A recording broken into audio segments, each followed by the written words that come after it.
3, 2, 1. What's up, buddy? What's happening, man? It is cool to see you.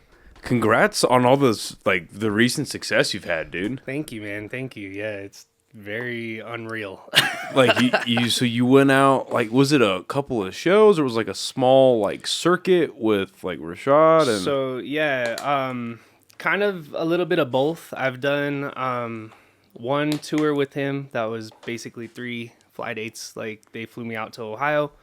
I did a couple shows there, and then I had another one in, like, Indianapolis. Cool that was shit. Sick. That was just a tour. That's awesome. Yeah, it was nuts, dude. That one was crazy. Because it literally, like, I got the call last minute. They sent me an 18-song set list that I had to learn that night. I stayed up all night, dude, learning it, and then I was gone the next day at 5 a.m. I caught a red eye to Ohio. I got off the plane, and literally they Ubered me from the airport to the venue, and within 45 minutes I was on stage playing. Jesus. It was bonkers. So how long have you been a musician for? So I've been playing guitar since I was 8. Okay. And I'm 27 now. Damn. I had to think about that one. Well, it sounds like you put 20 years of experience to good use, because being able to get 18 songs, even if they were 3-minute songs each, which they're not, that's well over an hour of material that you need to learn, and then basically don't sleep a little bit on the plane, you probably nod it off in the Uber, and then you go right up on. That's crazy. It was nuts, dude. That's awesome. So that one was crazy. Luckily, like, the first show was pretty chill. Like, it wasn't super crazy, so it was more of a rehearsal for us. Yeah. It was definitely still a show. Like, don't get me wrong. Like, there was people there to watch him. You know, like, he is very much like, he's the guy. He's legit. Yeah.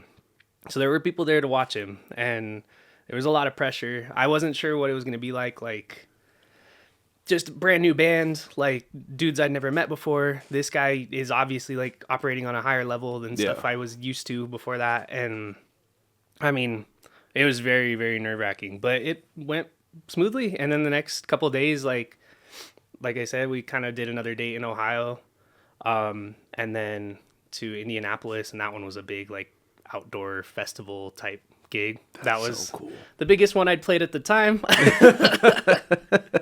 So that was awesome, man. It was really, really cool. That's very kick-ass, grateful dude. for the experience. What? So you started out playing just a regular guitar and you moved to bass later in life? So I kind of, I played mostly guitar all my life. It wasn't until, like, I didn't have my first real bass gig, I don't think, until Slums. Oh, shit. Because, like, I'd always kind of passively played bass. And, like, if you play guitar, you can play bass, right? Like, it's very different. I think about them very differently. But, I mean, the technical side of it is all there. So, like, I've always kind of known how to play bass. But it's, like, the rhythmic action and that kind of stuff that you, like, have to think differently about it. That was, like, kind of the first time that I'd actually, like, taken a serious gig where I was like, okay, I'm going to play bass for this. Oh, shit. So that was sick. I was cool. super grateful for that opportunity too, man. Like, because you're, I don't want to get the title wrong, but are you the lead guitarist or like the rhythm guitarist for Blvd? I'm the only guitarist for Blvd, okay, so okay. I kind of do it all. Yeah, with that band, like, we're very much like a trio, and Willa, sings. So, yeah, I mean, like, the recorded stuff is a little bit different because Kendall played guitar. I think even Chris played some guitar on that, on the last album. So, I mean, originally it was J. Dell played guitar on most of it. I think they kind of had some different people on it too. Oh, but, okay. yeah, I mean, like, the live format, me, Kendall, and Chris. That's the band. Okay, that makes perfect sense. Mm-hmm. So what drew you to guitar in the first place?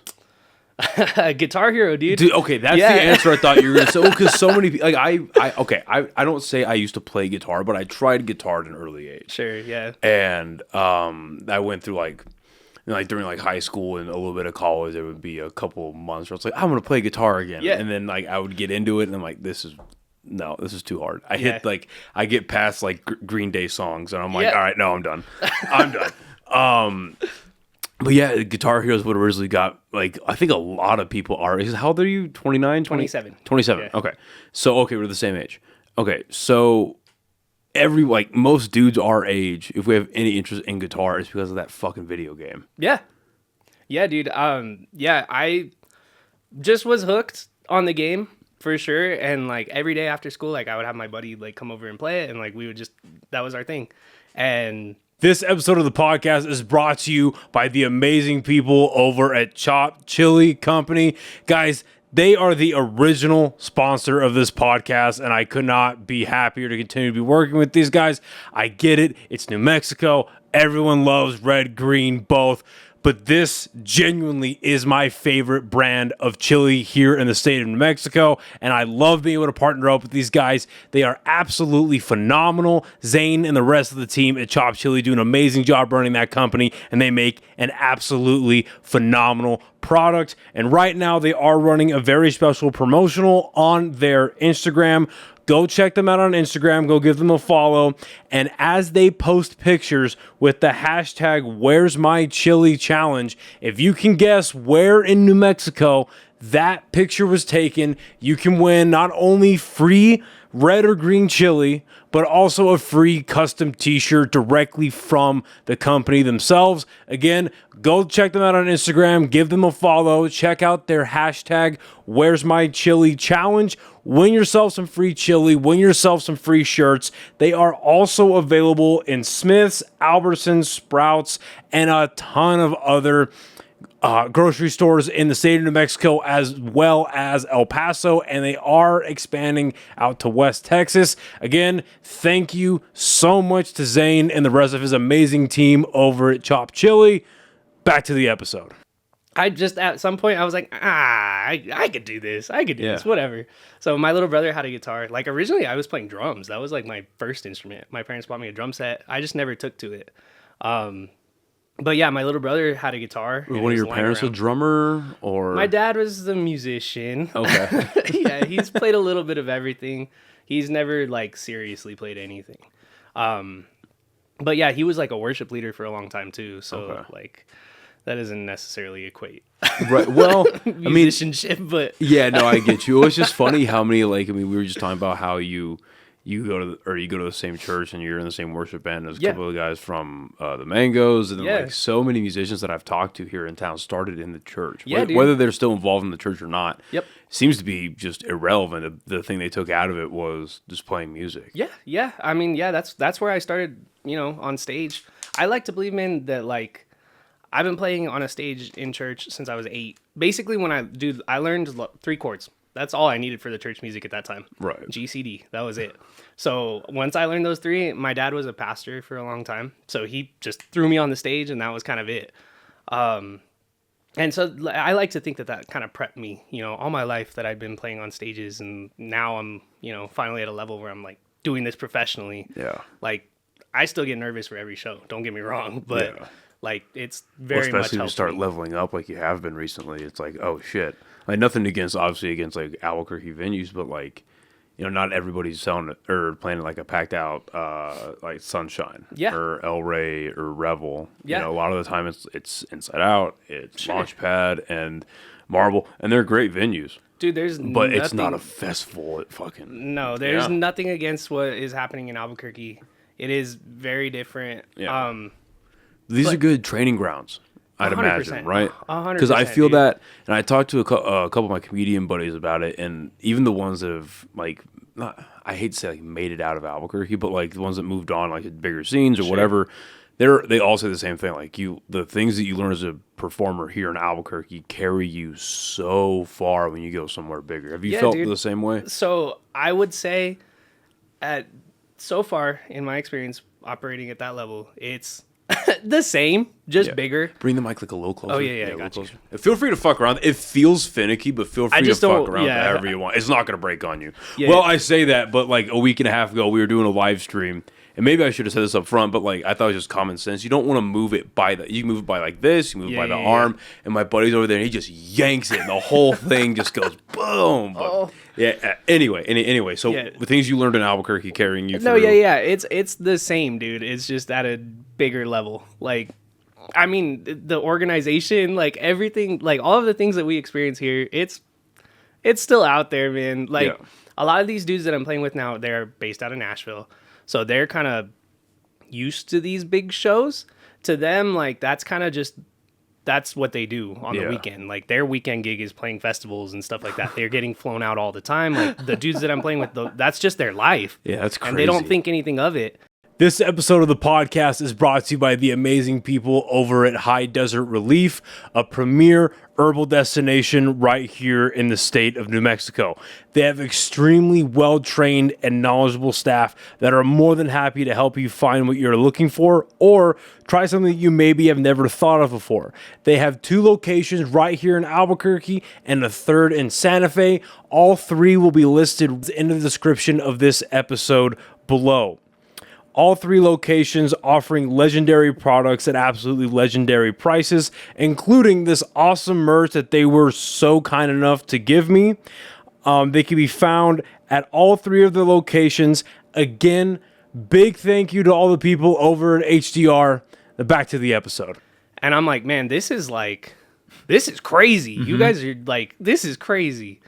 But it's amazing, man. Like it's really, I do feel like Albuquerque has prepped me in a lot of ways. And these, shows that I've played out here, like I said, there's nothing wrong with the scene out here. It's, in fact, like since I've gotten involved with music, I'd say it's even grown 2 times what it was when I started. Like it's the amount of new bands I'm hearing and the amount of live music that is just happening. Like it's happening, dude. Like it's coming up. Oh, post-COVID, I think during COVID, a lot of people, because are you born and raised in Albuquerque? The past, 10 years. Okay, so over, like through high school, pretty much, right? Yeah. So your more formative years were here in Albuquerque.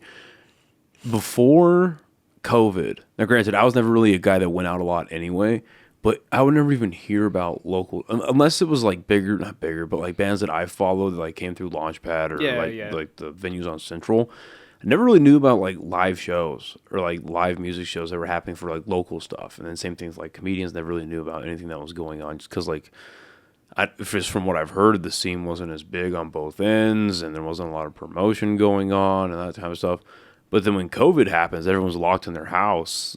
I think everyone just reevaluated. Yeah, itching for something. Okay, are we doing this or are we not doing this? Because this is sinking in a lot of time and maybe we didn't realize it, but now that we have pretty much everything taken away from us, which is insane.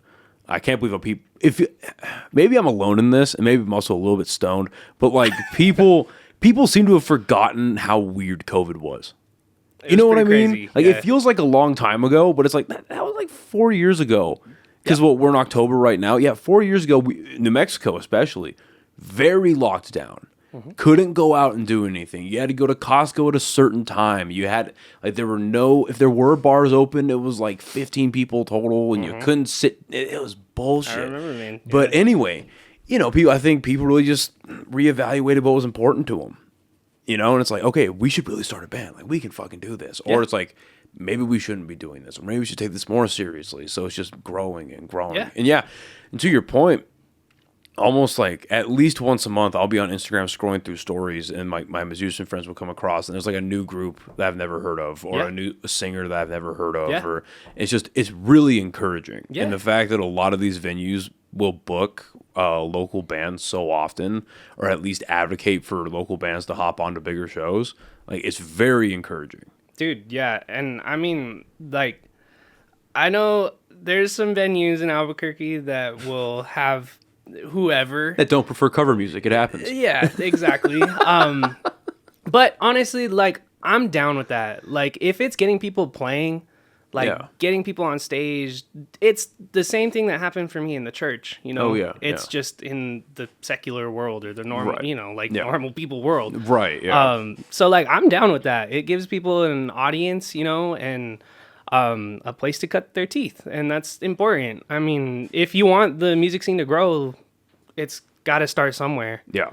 And I mean, even those little venues that are popping up like that, that's cool, man. That's great. I couldn't stick around too long because I got last minute. This was a few months ago. I got last minute booked to do a set over at the local club. Yeah.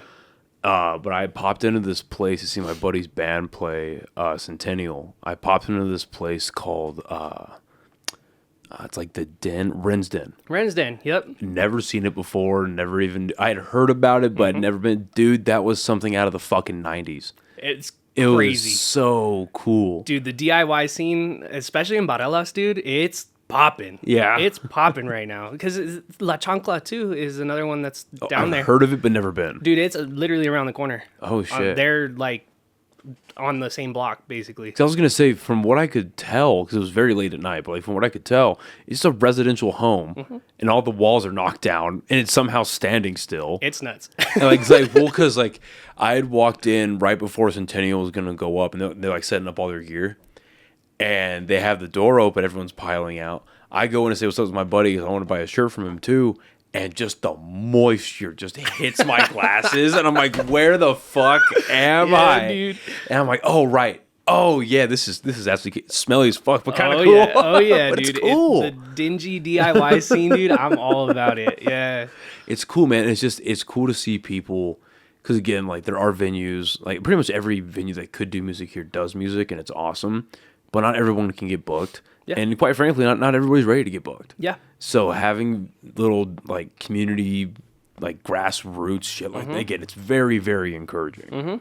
So And it is very much still in the embryo stages. Like, Yeah. there's still a lot of growth to happen, but it's cool, man. It's cool that it's getting started, and it's something that I personally have never seen, before. And like, kind of just these past 2 years, like I said, it's really started popping. And I'm sure COVID had a lot to do with it. I was working full time as an electrician at that time, so shit. I never really stopped working. right, well, right. So yeah. it wasn't really like I didn't get to have the same COVID experience as a lot of like full time musicians at that time. I know Kendall told me that like when they were, because he was always a teacher at the school at School of Rock at that time. He was like, when COVID happened, like they had to start doing everything online, and I can't even imagine, dude, being a musician like full time at that time. I can't imagine like doing music stuff through Zoom, doing comedy. Oh, Like there dude. were comedy shows through Zoom. That's crazy. Like, why would you ever do that? Yeah, that's crazy. That's It crazy. seems so corny. I just couldn't, like, what does the audience like mute their microphones? Right. Like, it's just like But it's hard can't enough. feed on that. Like, I mean, it's playing music professionally and proficiently live is hard enough. Doing stand up live is hard yeah. enough. And now you're gonna do it in your bedroom crazy. or like your home office or whatever. You're Crazy. like, what's the deal with airplane peanuts? And then do they just unmute their stuff to laugh and the speakers blow out? Like, so stupid. Yeah, that's crazy, dude. I can't imagine what that was like. But what did so you said you started playing when you were 8. How old did you get before you started thinking to yourself like, oh, I could do this professionally? See, having like real serious conversations about 2 that years with ago. yourself. Really? 2 years ago. Yeah. I mean, like I said, like I always played in church. That was always my like main thing. I had a couple bands in high school that were very, we were just getting started, and like one of them I think actually would have done pretty well had we stayed together, but all of us, they kind of went to college and Right. kind of did our separate things. What was the name? Daybreak. Daybreak. Yeah, that's Yeah. not a bad name. Actually. It's cool, dude. And we were like pop punk. I actually think like if we were on a ticket with Slums of Harvard, dude, we would have crushed it. That's That's actually a pretty cool name. yeah, dude. Because my brain just immediately went to like Breaking Benjamin and shit. Sick. All Yeah, right. that's yeah. like- yeah. yeah. I think we used to cover a Breaking Benjamin song, dude. Yeah. Was that here in Albuquerque? Yeah, that Okay. was. We started at our. So I went to Cleveland High School in Rio Rancho, and so they had like a after school club called School of Rock, and basically it was anybody that played an instrument. They would throw you in a band together and just Figure let it you out. go. Yeah. Yeah. And so we had started that band. I think when we started there was 4 guitar players and no bass player, 2 drummers, a rapper, and like 2 vocalists. Dude, it was crazy. It's like we have the pieces of the puzzle. Yeah. How do we put it together? Exactly, dude, exactly. So eventually it kind of faded out into, we had my brother was playing guitar, who is a better guitar player than me, and I'll put that on the record. My little brother is insane. But yeah, he ended up playing like lead guitar. I was doing like rhythm guitar. It was my buddy Amit playing bass, and then our friend Alex played drums. And then we had 2 lead vocalists, which was a weird thing to balance because they were both very much singing and singing melody, no harmony.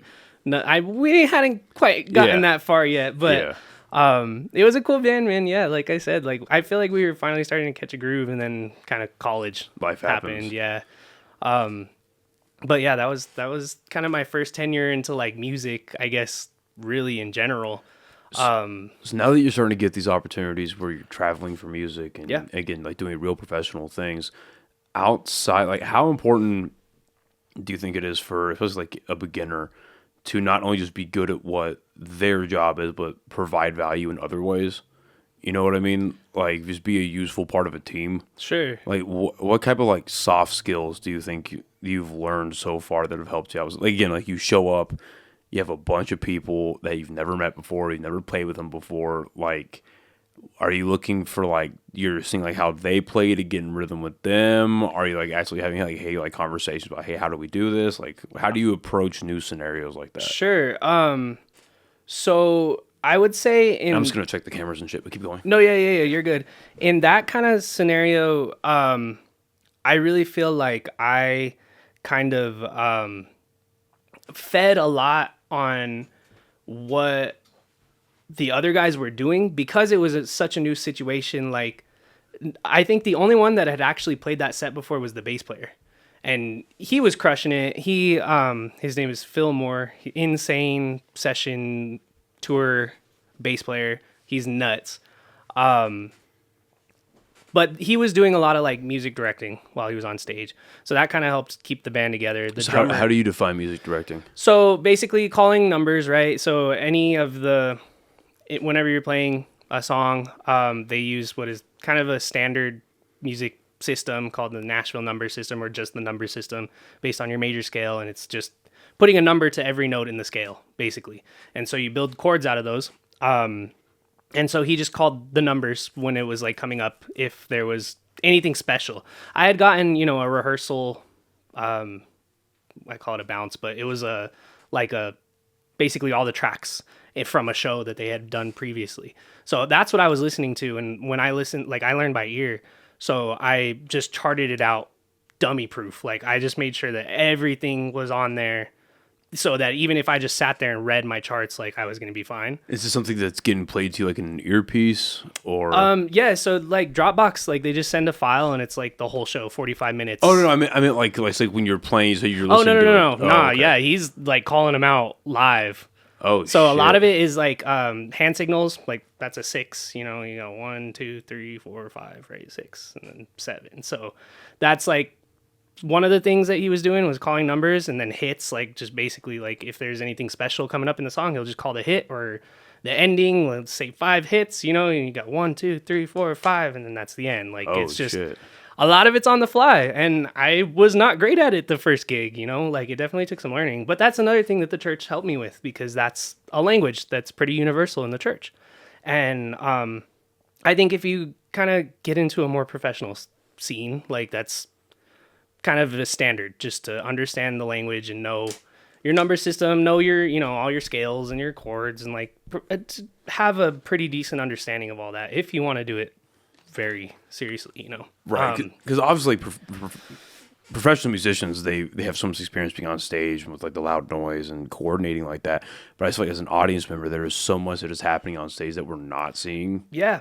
You know what I mean? How? Or it just goes under your under the radar. Yeah. Like it's happening all the time. Yeah. So how like disorienting is it to not have like, let's say you're on stage like that and you didn't have something like a clicker playing like in an earpiece, or you're not mic'd up with the rest of the band? How disorienting is like the loud music?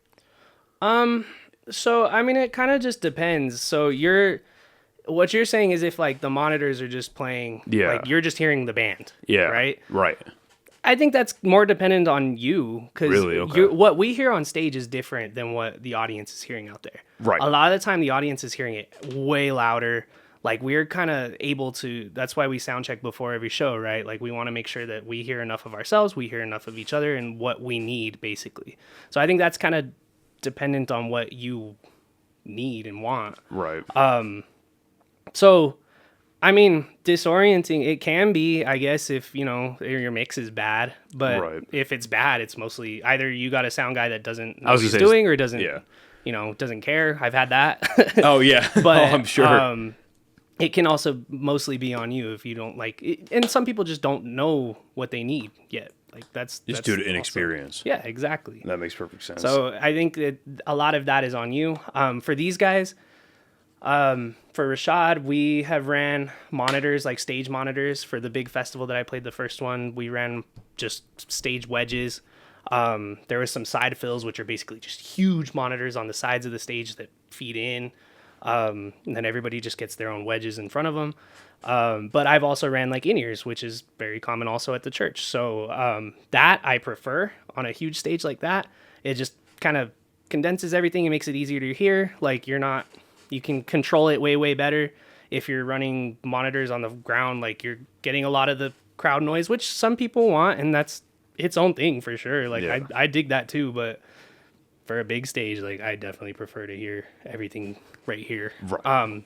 And then you do get like the consistency of a click and cues, which are, you know, your metronome just keeping you on tempo no matter what. And then the cues will be like chorus 2, 3, 4, you know, like it'll just call exactly what's happening all the time. So that's nice. But there is also like a freedom to just using monitors and like, you know, having to kind of free ball feel it. Yeah. Yeah. Which is fun, and it's a different thing. But, So how long were you out with Rvshvd doing those shows? So that was just 3 days. I think I did a total of 4 days because I think I flew home the following day.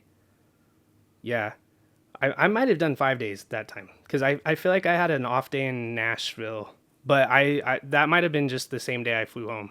So that was 4 days, and then I did another one with him, like the next week or 2 weeks later. That was in Atlanta, Douglasville, Georgia. Yeah, that was like suburb of Atlanta. And then the most recent one I did with him was 3 days in Sacramento, California. That's sick. That one was crazy. That one was wild. Was it another festival or was it that was like his own shows? The Golden Sky Music Festival, one of the biggest like country festivals in America. It was crazy. Luke Bryan was headlining the night that we played. It was nuts, dude. We went on early in the day, so like it was like we didn't open for him directly, but like we played before Luke Bryan. I like to say I walked so that Luke Bryan could run. You know?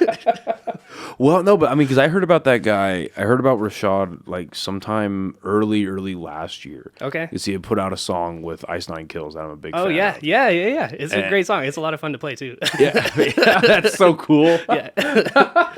Dude, and he is so talented. What a response. That's so cool. Dude, he sounds exactly like the records. Yeah. Like he's legit, dude, 100%. I feel as though this guy he's already doing it. But I feel like he's gonna blow up even more than what he's got. Like it's nuts. You can feel it. And just going through his like discography, like, oh, this dude's that's really fucking talented. Yeah, dude. So that's cool. You got all those opportunities building that type of relationship, and then you come home, and not for nothing, but you do the fucking United game last night. That was awesome, man. This is gonna come out in probably like 2 or 3 weeks or so. So 2 or 3 weeks ago, you did the fucking United game. Yeah, that's so cool. Yeah. So that one was a little bit different. Like I auditioned for that at the beginning of this year. Really, I did it because my wife wanted me to. I really honestly like don't love the spotlight, and like it's counterintuitive because like I very much enjoy being on stage and like, you know, getting heard and like playing my music. Like I love that. I love to showcase for sure, but I also hate the pressure. I struggle with that, man. I struggle with that big time. So it was partially because I wanted to please my wife, and she's a huge United fan, and she really wanted me to do it. And it was also partially just because I wanted to see if I could. Yeah. So yeah, I auditioned for it at the beginning of the year. They gave me a call back like a week after, because it was like I had to tape it, so I taped what I kind of was. I didn't play it anything like what I sent them, but what did you send them originally? It was, I mean, the national anthem, but there was like some parts of it that were like my arrangement was similar to what I actually ended up playing, but it was very different in a different key. Like I was originally going to play my baritone, which is just a regular guitar. It's just tuned way lower.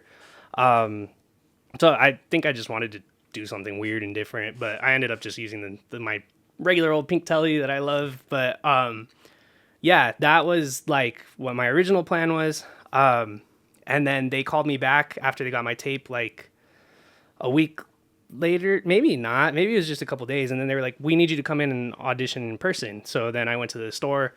I botched that so bad, dude. Like I was like, they're not going to call me back. But I was like, honestly, this was a blessing in disguise because I didn't really want to do it anyway. Why do you think you botched it at the time? I just cracked under pressure, underprepared, honestly. Like I wasn't practicing it enough. Like I just really just cracked. And That's I was fair. like, yeah, they're not gonna call me. Whatever, it's cool. Well, apparently you did well. The next day they called me back and they were like, congratulations, you got the audition. You're gonna play the national anthem for the biggest game or the last game of the season. It's blackout night. Like this is usually one of our bigger games. We think you're the perfect fit for it. I was like, cool. Well, that was in February, I think. So I was like, well, I got until October, so I'm just gonna put this in the back of my mind. I'll worry about it when I get there. But it was sick, man. Like a couple music festivals later, you're ready to go. So that 100% prepared me for this, dude, because there is no way. I think if I hadn't have done the Rvshvd stuff, I would have bailed probably, honestly. Me, like, knowing me, like, I probably would have been like, ooh, nah. I don't think I'm going to do it anymore. Is that, just to play devil's advocate for a little bit, is that like a lack of confidence? Is that just avoiding... Both. Because clearly pressure did something good. I mean, it's so fucking corny, but the whole like pressure makes diamonds thing. Pressure's turned out a pretty good product in you. I'd like to think so. I mean, I don't know. I think that's hard to refute. And it's clear you said you don't like the spotlight, and I take it that maybe you're somebody that. Not that you don't like compliments, but it's because I don't know how to receive compliments either. I'm like, I don't think I'm that funny. But all right, I don't know what the fuck you're talking about. But dude, you're fucking talented, man. Thank you. You're real good at what you do. So it makes sense that like, if you're gonna rise to the occasion, you have to have gone through some hardship at one point or another in the actual craft of it. Seems to be working out quite well. Yeah, man. I'm very grateful for the opportunity. It was very, very cool. I got to like take I had family from New Mexico, all around New Mexico, and then I had family come in from out of town. Like, that's awesome. It was really, really cool. I got to take my little nephew on the field. Like he got cool. Oh, I saw that on your yeah. So he got to watch like the airplane fly by and all the fireworks. So he was like losing it. It was so cool. It was so cool. Like I'm so glad I got to do it so that he could experience that. If for nothing else, like that was enough. So do you teach at School of Rock at all? Have you? So I teach now at a school called Rock 101. Oh, okay. Yeah, okay. Yeah. I did teach at School of Rock. How long have you been teaching music? So about 2 years now, I think. That was kind of my like first like professional music job. If you don't include the church, because I've been getting paid to play at the church for a while, but that was like my first like full time like I'm quitting my day job. This is gonna be my new day job, and I started teaching. How do you feel teaching music has helped you as a musician like become better? Because I feel like it's the old practice of like, okay, see how well you understand what you think you understand by retorting it over and over and over. Yeah. Do you feel like that helps you advance 100%, a lot? Dude. I'm practicing all day, every day. Like that's just, I have a guitar in my hand. If I'm at the school, I'm playing drums, I'm playing guitar, I'm playing bass. That's like just it. And walking back and forth to take the kids back to their parents or the adults even. Like it's just like I've taught all ages. I've taught like 67-year-olds. Oh wow. And I am teaching 2 4-year-olds right now. Like I've taught all ages. So. What are you teaching the 4-year-olds? Oh man, the fucking ukulele, like I've done a few ukulele lessons. Oh no shit. Yeah. But a ukulele, dude, is just a guitar. If you were to put like a capo on the 5th fret, it's the same thing, same strings. Like it's just 4 instead of 6.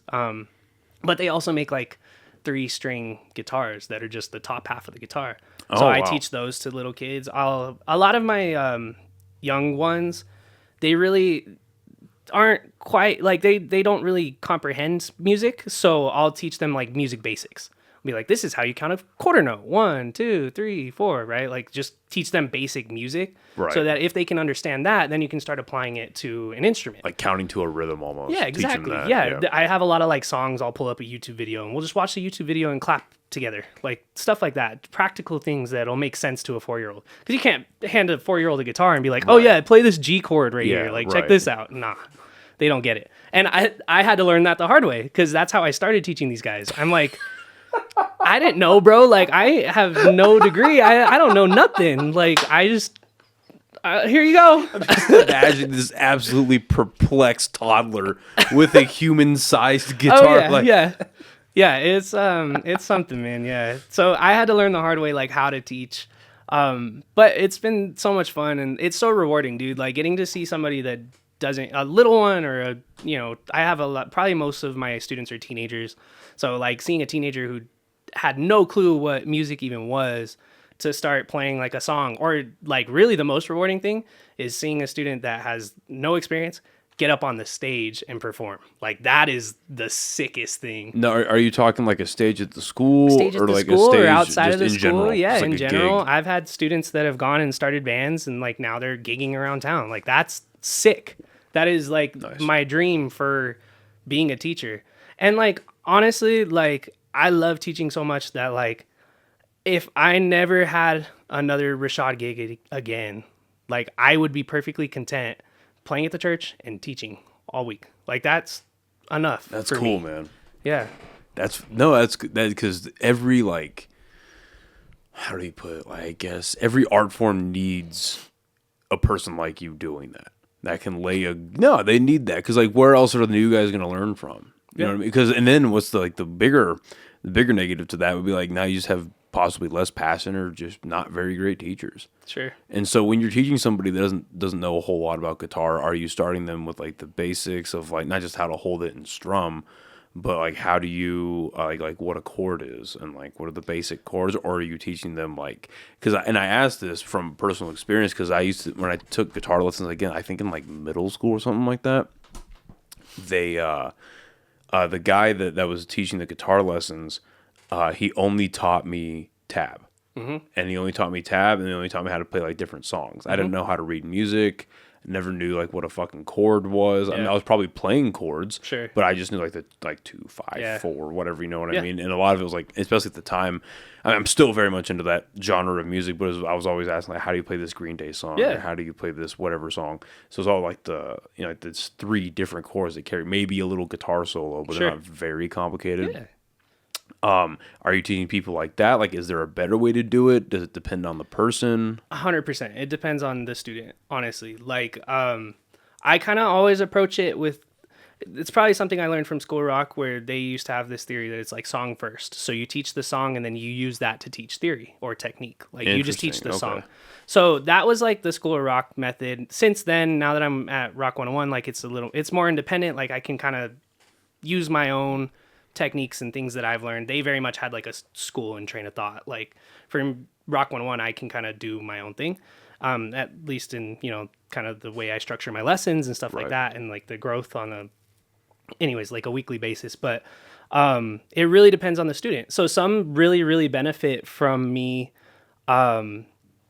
teaching like that. So like, oh yeah, let's learn this song. Oh, actually, like this guitar solo, it's using the pentatonic scale. Like this is a foundational scale that you should really know, and once you learn it, you can play anything. Like same with like power chords. I'll start with just making sure they get basic technique down, teach them a few exercises to just kind of practice passively. But like power chords, you get a power chord going, they can play any song. Green Day, dude. Like I use When I Come Around all the time. I teach that song all the time because it's great for teaching power chords. There's an easy solo in it. You can teach the pentatonic scale with it. Like it's just, what is the pentatonic scale? So it's 5 notes that are used in both the major scale and the minor scale. They're shared, and that's why it works with anything. So a lot of people will diss on guitar players for only playing pentatonics, but there's a reason that they do it, because it works with everything and you can't go wrong.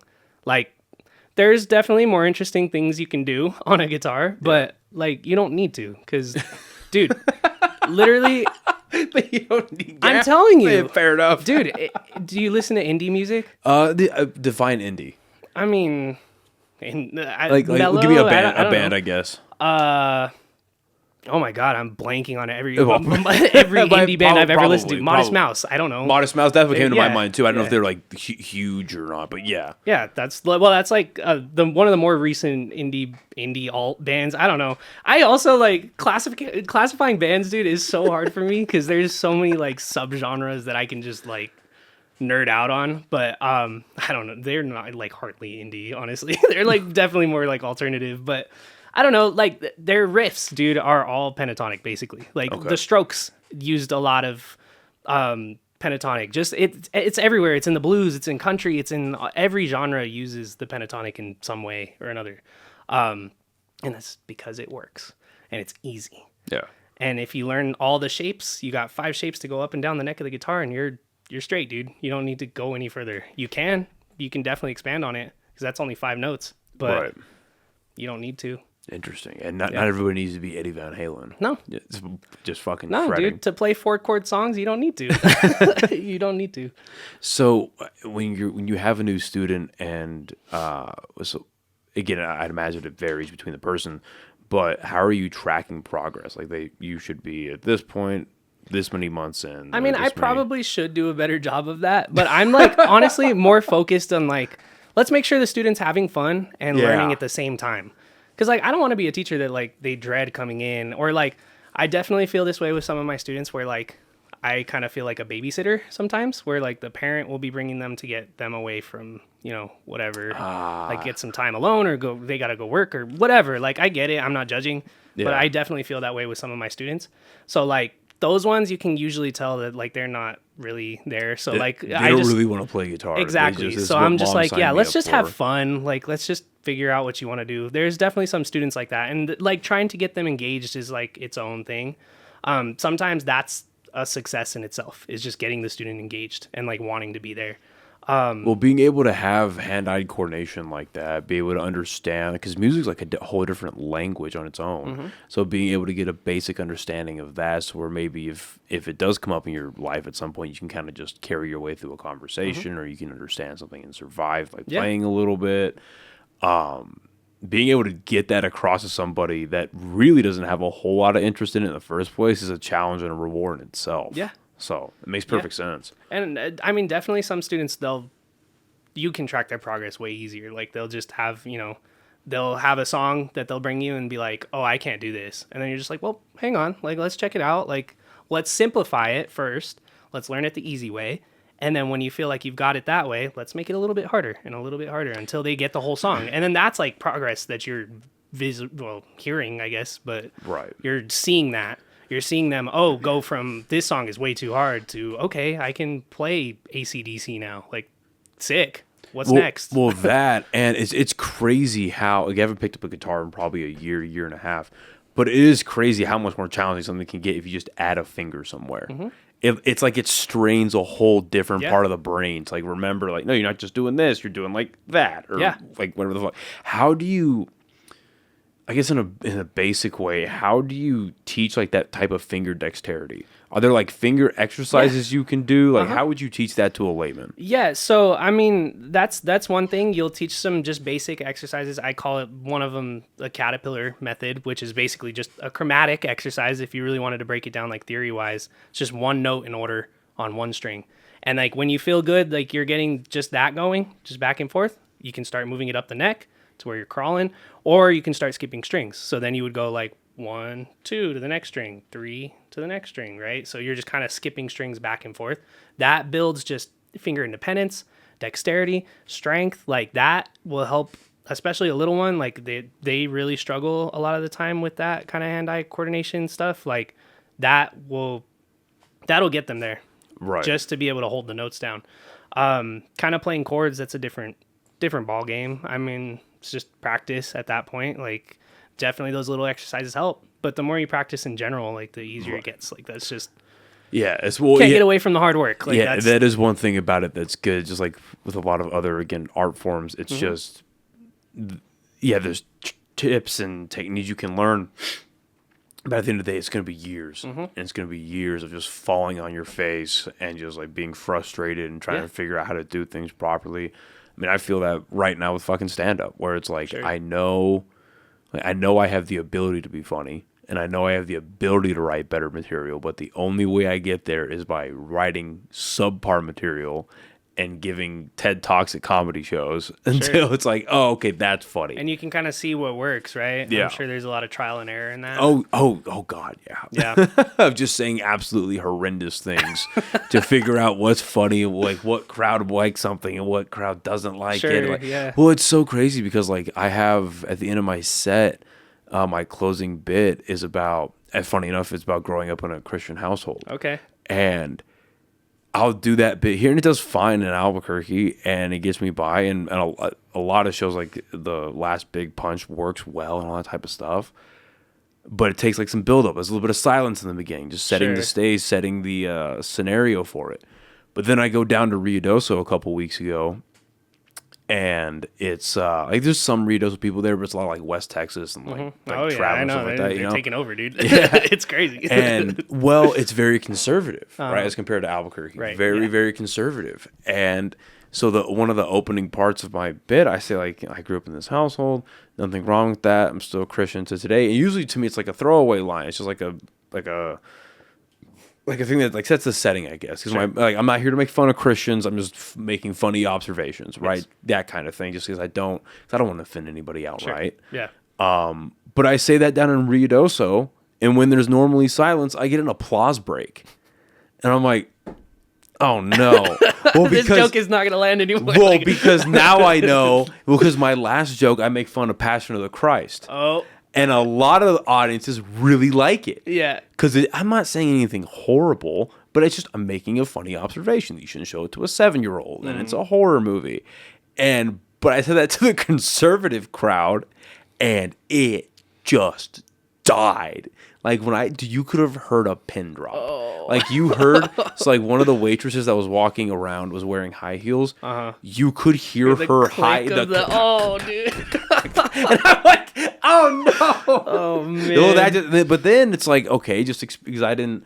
If this was me like 6-7 months ago, for sure, I would have had no idea what to do about that. Yeah. But because in the beginning of my set, they liked my political material, I just thought of political stuff to say that brought the room back up so I could get another comedian. The last thing I want to do, especially as a host, is bomb. Yeah. Like, last punchline is dead, and I'm like, so you're ready for more comedy?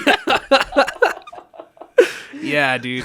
So I have a question for you. Yeah. Do you feel like you have to tailor like all of your material to the audience that you're... A little bit. Okay. A little. What I'm learning now, because I'm only like a year and some change into it. Sure. Maybe at this point, like a year and 6 months, 5 months. So I'm very new, like very like sure. squeaky clean new. You know what I mean? But what I have found is so much like your material has to be good. Obviously, there is a part of it where it has to be well written enough to make sense. It's a steady stream of consciousness. It's logical to follow, and then it's funny, right? You are saying something that's funny, but in all of that, what I've starting to find out, and it's something you can only really get through repetition.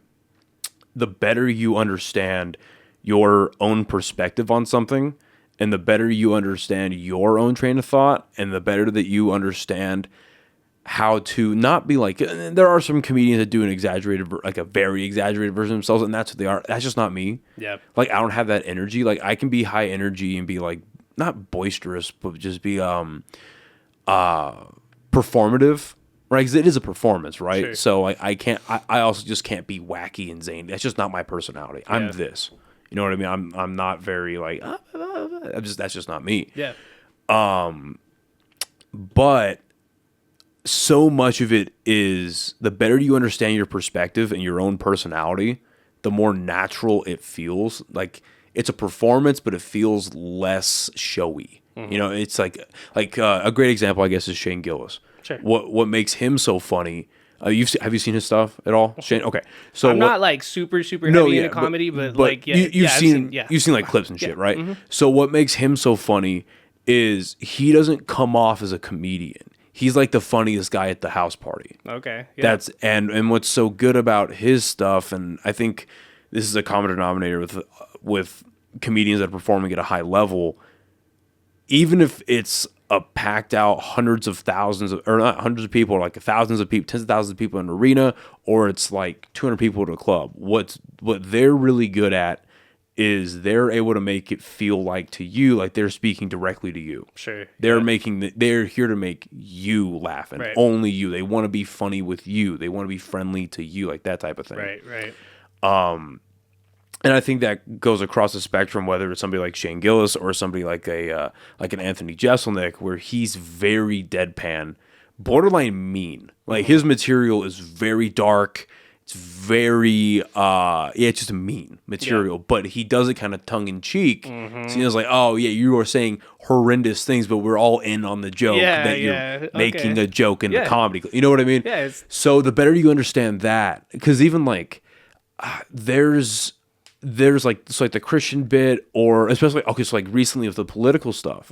Obviously, we're a very liberal city. I have some jokes against Trump. I have some jokes against Biden. But the better I sell the Biden stuff, like the more playful I make it, the more ridiculous I make it, the better it hits. Sure. If I just go up there and say it, like, oh, he's a Trump guy, fuck him. Especially if I'm wearing short sleeves on stage, like my tattoos are showing. I look like a fucking Trump supporter. I look like a fucking veteran that now loves Trump. You know what I mean? That's what I look like. Especially considering like the beginning of my set, I'm trying to taper it out now, but in the beginning I talk about like being in the military and stuff like that. But yeah, I think it's the better you sell it, and it's the better you understand the place that you're coming from, and you make it funny. It makes it more playful. So but then at the same time, like there are some places where you can't do Biden material for one way or another. But they support Biden, because especially now that he got removed, you really can't do Biden jokes anymore unless you frame it like the way that I frame my stuff is like we've had a weird election cycle. And I start with the recent stuff and I work my way back. So kind of set the stage, like, remember that? Okay, remember. So like we're going back. But if you open with Biden stuff now that he got removed, you're either going to have Biden supporters that didn't want him to get removed, and that maybe they do or don't like Kamala Harris, but they're staunch Biden supporters and Trump or Democratic Party supporters. Or what I've found is the majority of people, they just don't care. So it's being conscious. If you're going to do public or like recent events, current events, if you're doing that, you need to be conscious of the current conversation. Sure. And if nobody gives a fuck about Biden, or if they're just sick of him, it's like I'd imagine I wasn't doing comedy at the time, but I would imagine it was like doing Trump material in 2021. You know what I mean? Or like maybe doing Bush material well after his presidency, where it's like, okay, dude, we get it. He lied us into a war, and he's this and the other. Like, can we stop? Move on. So it's just being conscious of like the public conversation if you're going to do current events, and then knowing where you're at. Because I also know that like if I would have had, because I actually took Trump jokes out of my set in Ruidoso, like mentally, right when I realized how conservative this crowd was. Because I got an applause break during my military stuff by just saying I was in the military. Yeah. It was just a setup. Yeah. Like it wasn't a punchline. It wasn't even part of the joke. Yeah, because I also don't like clapter. I think that's a very cheap way of doing things. Sure. And that's a very hacky way of doing things. It's just saying something you know your crowd will agree with. And that's what tuned me into them being conservative, is because I was like, I used to be in the military, and they're like, and I'm like, oh, fuck. Okay. All right. So no Trump stuff. Okay. But then I have to double back on this and make fun of the military branch that I was in and do this and do that. And I was like, okay, sounds good. But yeah, it's very on the fly is what I've learned. And I'm sure it only gets tougher. Yeah. Like if you, like, so the World Series just ended. I'm sure if you told a Dodgers joke who won? The Dodgers won, right? Yeah. LA Dodgers won. Yeah. If you tell a Yankees joke in the wrong part of the country right now, I'm sure you get booed off stage. Sure. Not even just in New York, but just I'm sure you'll get booed off stage, or you'll just they're fucking dead. And then it's like, and this is where one of the reasons I'm jealous of musicians. So you guys have drunk people at the show. It adds to the show. It's like, fuck yeah, oh my God, they're so good. You have a drunk dude at your show and you handle it poorly, because it gets to a point where you can't ignore it. That happens where you just can't. You have to because it's now making the show uncomfortable for everybody else. Oh yeah. And because I did this a couple weeks ago, I only have 5 minutes, and admittedly I should have just not done it. But this dude heckled like 4 comedians before me, and they ignored it. And the tension was building in the room. Like you could feel it every time he spoke. People were like, "Ugh," you know. I get up there, and like a minute and a half, maybe 2 minutes into my set, he like yells and says something obnoxious. I couldn't even tell what he said. And I tried to do this like a throwaway, like whatever, but I came off like an asshole. And I was just like, dude, you're so drunk. I have no idea what the fuck you just said. And I think from the feedback that I got from a couple of my friends over there, it's the way that I said fuck. And because he kind of looked at me and I was like, oh no. So then I just died for 3 minutes and got off stage. Yeah. But yeah, it's knowing the room. It's tough. It's fucking tough. Do you just keep material in your back pocket that's completely like unrelated so that you can just take a weird left turn if you have to, or is it? I'm starting to get there in the last month. Sure. Because like I would say like up until, I'm still working on it obviously because none of my material is as good as it could be, but now it's taken me about a year, a little more than a year, to get comfortable with my 8 minutes. Sure. Where I'm like, I know that at its absolute worst, no, because even with that one, so I did a show at Dry Heat a couple months ago, and I did like half okay material, things I'm working on, and then half things I know work, and 6 minutes of death. Of my 8 minutes. Oh man, 6 minutes. That's a long time, dude. Dude. That's dude. Because I opened up, got a couple laughs, died, and then I had to pick it up in the last minute and a half with again things I know work. Yeah, so I'm starting to learn like, okay, if these things aren't working, pivot to things that I do know work. Maybe work something else in, figure out what's going on. And because I got off that stage and I walked in the back, and as the host was bringing up the next comedian, 3 of my buddies were sitting back there just laughing at me. They're just like, damn, dude, that was bad. And then this veteran comic, he pulls me aside. His name is Black Mike, super funny guy. Right. He pulls me aside and he goes, listen, man, yeah, that wasn't great. However, when next time that happens and it's so dead like that, like the audience was against you, call it out because you can't do any worse. Unless you're going to say some offensive things, you're not going to do any worse. Yeah. So and he's like, you're a podcaster. You have conversations. Yeah. Just have a conversation with the crowd. If they're not laughing, make them entertained. Yeah. Entertain them. Yeah. Because now they're mad at you. Because that's how bad it was, dude. And because, again, that's where I learned about the Biden stuff. It's like they got mad at my Biden material. And because like, I would say like 60, 70% of them were like Biden supporters that were like, fuck you, we're not happy about this. Sure, yeah. And the other part was like, oh, dude, we're fucking, we get it, Biden's old. Like, we're done, we're sick of it, whatever. And, but anyway, but now I'm at a point where, like, if I just do 8 minutes of the things that I know work, it's gonna hit at least 70% of the time. And I'm happy with that being a year and a half in. Excuse me. And now I'm getting to a point where it's like, I kind of have 12 minutes. If I really stretch it out and these things work, like I think the longest I've gone is 16 or 17. So it's like, okay, I might have 14 or 15 minutes. I might. But now that's where I can start being like, I found it's like a sandwich method where it's like, okay, I start with things I know work, do another thing that I know works, put 1 or 2 things in the middle, see how that lands, see where that tweaks. Maybe I need to like change things in the moment or whatever, and then close out with things that I know work. And then when I come back here and I'm reviewing footage, I really only watch like the middle of it. You know what I mean? It's like, okay, where is this a good joke?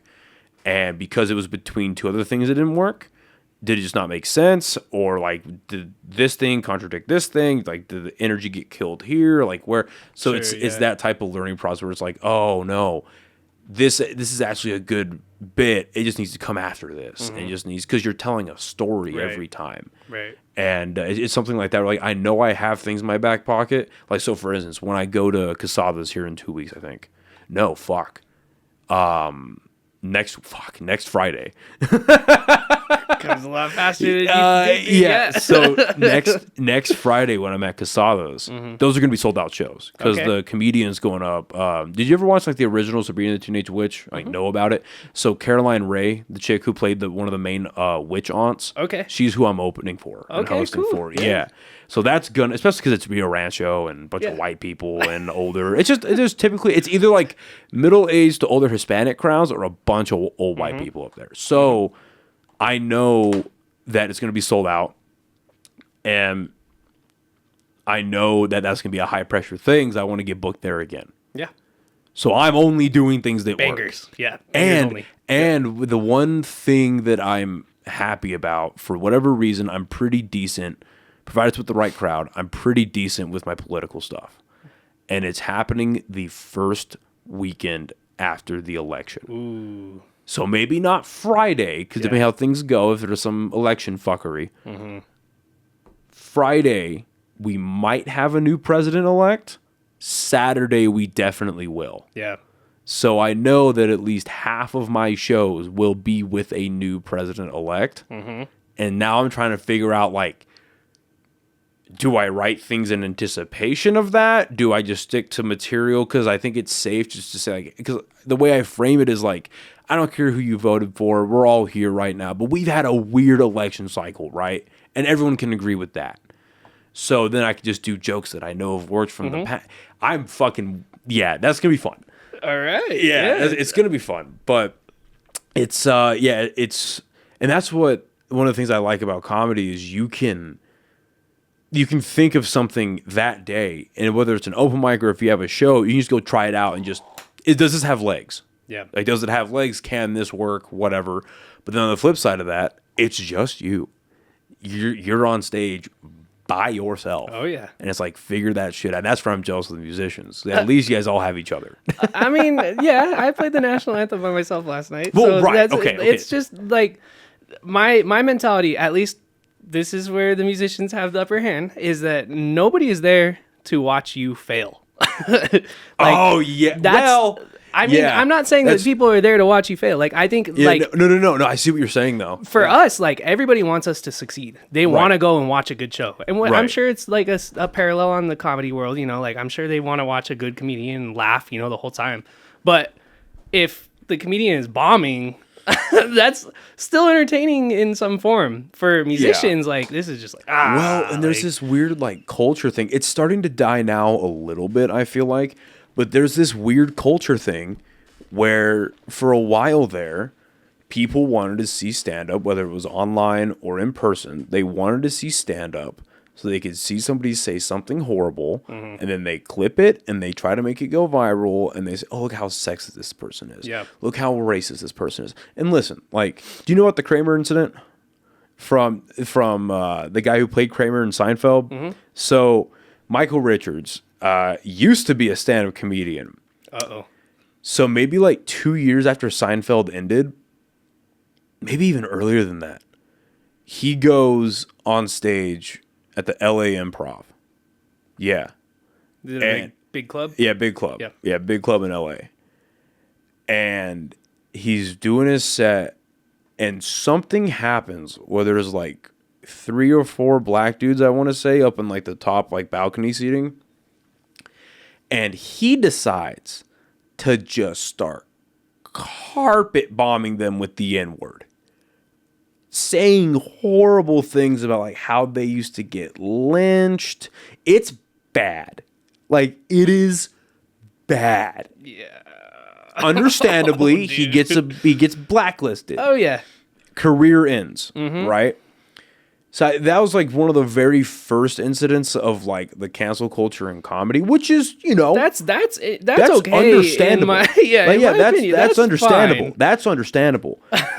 but ever since, so years and years and years later, Trump gets elected into office, and the real and this is on the heels of the Me Too movement, which again had its place. Like, there are people in Hollywood that I'm sure needed to get locked up. Harvey Weinstein being the main one, but as the cancel culture started to grow and well into the pandemic, people kind of just got off on making public figures making celebrities fail, for lack of a better term. And so, and I don't think you have a lot of that now, but I think some people do go to comedy shows like, hey, let's see how fucking bad this is. Yeah. Or let's see, like, is he going to say something crazy? Is he like, or even you have like people, like, there's an incident 2 years ago with Tony Hinchcliffe almost got canceled because the opener, the feature that he had on his show, decided to record a clip of him, take it out of context, and he made it go viral, and it's whatever. Granted, he's one of the biggest comedians on the fucking planet, but you know, there are people that do that. Like I said, I think it's dying down, but you're right. There is some merit. Now, granted, the audience probably doesn't. I'm coming from a very biased place. Sure, it's horrible for the audience to watch somebody bomb. Yeah. But as a comic and you're in the back, it's like, holy fuck, this is so bad. And it's funny now because I've bombed my dick off, and I'm going to continue to bomb my dick off for the next probably 6 to 8 years. Sure. Of most of them being misses, but then there's like wins, and you just capitalize the wins, right? Where, you know, it's like a shared thing. It's like, I know what that feels like. Yeah. I know exactly how that feels. And in a good example, we were talking about a little bit earlier about knowing the culture and knowing the current conversation. I think like a month after the Kramer incident happened, Dave Chappelle goes on that same stage and he goes, I can't see this backdrop without thinking about Kramer fucking up. And just the whole room explodes. Yeah. So it's like learning that kind of stuff. It's a very interesting thing. But yeah, 100% of audiences, unless you're at a Nickelback concert, 100%, which I never understood the hate they got. I love Nickelback. I always liked them too, man. Which I don't know. I was never off the Nickelback train, okay? Same. I'm gonna say it. I'll go on record, dude. I always liked them. Whatever. My mom used to listen to them in the car, taking us to school, and I was like, Rockstar. Mom, play Rockstar. Play Rockstar. Well, I remember, I'm a fan. Well, I remember when Dark Horse came out. That was the first album. I heard Rockstar and I heard Photograph. But that's the first like album I listened to because that's when, not Spotify. I think I had like iTunes or something like that. And I remember I had like I had on like my little tiny iPod, and you could I had an aux cable to plug that into a little radio that I had, and I was listening to that album in my room, and my mom was like, "What the fuck are you listening to?" I'm like, what's wrong with it? And it's literally a song called Sex. Yep. And she's like, what the fuck? Yeah. But everyone is there to see you guys succeed.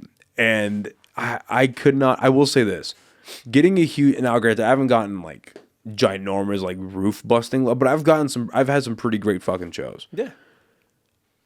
I can't imagine the height of comedy and killing in that equals the height of music and killing in that.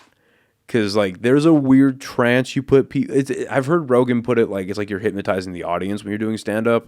Like you're making them follow this train of thought with you. You're trying to make them agree with you or disagree with you, whatever. Sure. But with music, it's not only are you literally like someone on that stage is singing to the audience, but there again it's like a language. And I think there's something. I'm not a big like. How do you put like energy or like crystals and you know, like it's in the universe, but there's something to shared energy and there's something to a shared human experience. Sure, yeah. And being able to be a musician and be up there and contribute to this huge human experience that's happening. Music's just on, and it always will be. Music is on a different level than spoken word. And I can't even imagine what that feels like. Like I'll tell the slums this if they do really well. I'm like, you know, like in Guitar Hero and Rock Band, when you got that band synergy thing going, that's what you guys just hit for about 45 seconds. Yeah, dude. And that's got to be a crazy high to have. Yeah. I do feel like maybe it isn't a literal or a spiritual experience, but there is something to that level of synergy.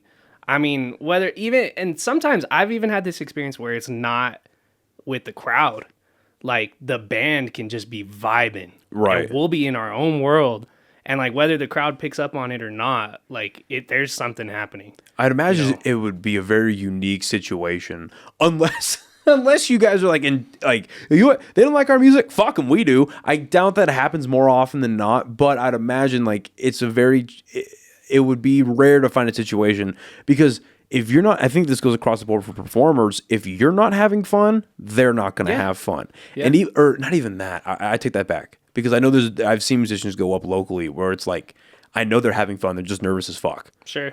So it's like, if you can't display how much fun you're having, it's like it's like, I don't know if I'm saying this right. It's like you're giving the audience permission to have fun. Mm-hmm. Am I saying that the right way? Does that make sense? 100%, yeah. It's like you're giving them permission to have fun. So if you're in that realm, whether it's engaging with the audience, you guys are off in your own world, it's hard for the audience not to pick up on that. Because at the end of the day, that's what they want. They want to be taken away. They want to escape, whether they're drinking or not. Yeah. They want to forget about their nonsense for the next hour and a half to 2 hours. Now you're a part of providing that. Yeah. So it's, music will always be on that higher level than spoken word, but I think it should be. To be honest with you, I think it should be. It's definitely a different ballgame. It's just different. I mean, there's some aspects that you can kind of, I don't know. Like, this kind of a off topic, but like, for me, like, a lot of the songs that I've written, like, personally, like, I songwrite too. I don't have anything released. They're honestly more for me. But all of the songs that I've ever written came from like poetry. Like, I was writing poetry, and then I was like, oh, this is a great like chorus. This is a good verse. No, I don't want to sound like weird or arrogant, but I don't think you can understand music to a high level unless you start seeing it as poetry. Sure. You know what I mean? That's really what it is. Like, you have verses, you have a chorus, you have a bridge, but like, they're all structured in a certain way where I'm sure you could, like, if there's a Venn diagram between like the major poetry forms and lyrics and the way they're written, there's a lot more in the middle than there are on the outside. So that makes perfect sense. Do you feel like being a songwriter keeps your sword sharp as a musician? I mean, I think in general, honestly, for me, the songwriting is more of a passive thing, because like, to me, even if those songs are never put out into the world, like, it's just something that I do to keep, 100%, like, to keep sharpening the sword or whatever you want to say. Yeah. I don't know what just fell, but no, it's a little of the preamp fell. This is a little behind the scenes. So a lot of these things under the desk are held together by command strips. So it'll do it, dude. It's literally command strips, zip ties, and staples down there. That's what it is. Yeah, dude, whatever works. But yeah, I mean, I passively songwrite. I don't know if I'll ever. One of my goals of this year was to release my own EP, and it didn't happen. I just ran out of time. I did. Well, you've been a little busy. I have been a little busy, but I don't know. Maybe 2025. We'll see. We'll see what happens. But to me, I much prefer like being in the studio and just doing session stuff, like writing on guitar, which is songwriting just on a different, the more musical side. Because that's what I'm good at. I'm more comfortable with that. But I don't know, man. I very much appreciate like both sides of it. I do think that it doesn't have to be poetry, though. I've heard some songs that are not poetry, man. Hey, poetry is a lot of that's free form anyway. Sure, so, yeah. Even a broken clock is right twice a day. You're not wrong. Yeah, man. So one thing I want to talk about before we get out of here, I do want to respect your time frame. What do you do outside of music? Because I'd imagine, like, even something that you love as much as music, at some point it can feel like a job. Sure. It can feel not even a job. Like, it feel like a bit of a chore to do. It's like, all right, I have to sit down and do this. So I think like a lot of the time when you're doing something you love, it's like, fuck yeah, I get to do this. Yeah. That's crazy. Maybe you have to remind yourself a little bit, but it's like, I get to do this. What the fuck is my life? Yeah. But other times it's like, all right, let's do the thing, I guess. Yeah. So what do you do outside of music that kind of helps you get a break from all that? Sure. So for me, I used to game a lot. I don't really get a lot of time to anymore, but I think that's a good escape for me. Honestly, I am so grateful when I have the day to just hang out with my wife, like just us hanging out, going on a date, whatever. I try to reserve my Fridays. If I'm not gigging, like, that's our day. I don't plan anything else. Like, we are just hanging out. That time is sacred to me. I mean, outside of that, dude, music runs my life. This is how you keep a healthy marriage, ladies and gentlemen. You publicly say things she wants to hear. I mean, I'm dude, she is so much cooler than me. Like, I don't know. I have the cooler job right now, but she is way cooler as a person, I promise. But yeah, I mean, that to me is like so important. Outside of that, I mean, I am very grateful to do music. Like, that is what I love. That is my passion. It's everything to me. So I don't really need any other hobbies or nothing like that. To me, like, I can have fun practicing. I'll have fun. Like, if I'm bored of practicing, for Rvshvd or whatever, like, I'll just practice something that I actually want to practice, like, instead of like, this is what I have to do, you know what I mean, for work. Yeah. Right. Not that I don't want to practice. No, I know. You know what I mean? Yeah. But like, I mean, that is a good outlet for me, just kind of getting to separate, or recording, like practicing production and the studio side of things, like I very much enjoy like learning my DAW and like trying to figure stuff out like that. Your what? A DAW, digital audio workstation is what it stands for. But it's basically how you record, right? That's just like, okay. So you're part of the production process too. Yeah. That's awesome. Yeah, dude. So I love that side. Maybe that's what I was trying to allude to a little bit earlier. Is like, you need to be multifaceted when you're doing these things. And from what I've heard, when I can understand, music production is a side of that is like, not a lot of people really understand it at a good level. Sure. You know what I mean? And then even like getting access to people who do, it's either a lot of money or geographically it's challenging. Because I couldn't fucking imagine how expensive the equipment is. I genuinely couldn't, because I know how much this costs. Yeah. And I couldn't get all this by myself. I had help. Yeah. You know what I mean? So it's like buying like all the equipment. That's like, has to be tens of thousands of dollars. I mean, it definitely doesn't have to be, dude. Oh, okay. Well, that's good. You could, like, the entry level is not crazy. I mean, to get like good high quality, like these are nice. I would use these to record vocals. Honestly, you could use an SM7B for anything. Right. You record guitar, you could do anything with this. So like, these are great. But what, $300, $400? Like, now they're a little cheaper because they got the new ones that have the preamp built inside of them. Those look interesting. Yeah, they seem dope. Yeah, but yeah, dude, a pack, because I bought this. It was two of these in a bundle, like separately. Mm-hmm. Right, so it was a mic, preamp, and then I think like one or two XLRs, and yeah, it was like $550, $560. Okay, yeah. I mean, but this is high quality studio gear. Like, you could use this. So I mean, like, that's, I would say, there's definitely good stuff. There's definitely cheaper stuff, so it's just, it's how serious you want to get into it. Cause you can go record with Kenny Riley at Rio Grande Studios, and he has everything. That's a fortress. He has everything you could ever think of. But you can also record a whole album in your bedroom. Yeah. That, it's going to sound different. Like, but that's so objective, which is another cool part about music, is like, it can be an album in your bedroom that you did 100% by yourself, but that doesn't make it any better than what you recorded in the $10,000 studio, like, it's. No, that makes sense. And who can say? And it's tough to find out. Like, I feel like the idea of a starting mixtape is kind of dead now, but that's how a lot of people made their career. Like, I think that's how Chance the Rapper got huge, because acid rap went absolutely insane on like SoundCloud or whatever it was. Sure. So no, there is a lot of merit to that. I am curious though, when you did play video games, what did you play? Okay. So I've kind of gotten back into it lately. The most recent one I bought because it was on sale on the PS, whatever it is now, the store. I got the Hogwarts Legacy. Oh game. Yeah. So I'm playing through that right now. Is that good? I think it's cool. It's kind of clunky. Like, the camera don't follow you too good. Like, oh man, there's a lot to remember, like shortcuts and stuff like that. I've got hundreds of hours in Skyrim. Fallout, same thing. I started with Fortnite when the John Wick skin was still around. I grinded for that, and then I never touched it again. I was into Rocket League for a bit.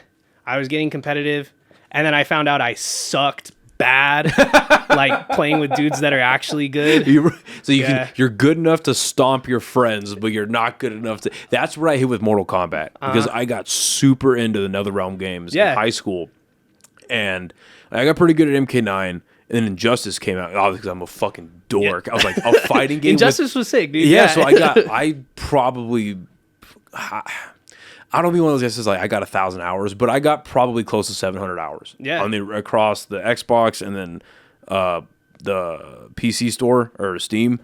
I got super into Injustice, and I played at a local I don't even think the place is open anymore, the little video game store. But I remember playing at a local place here and winning. Dang, dude, that's sick. Yeah, and I was like, oh, well, when the next one comes out, I'm gonna. And then like just time went on, whatever things happen, and every time I would get really good.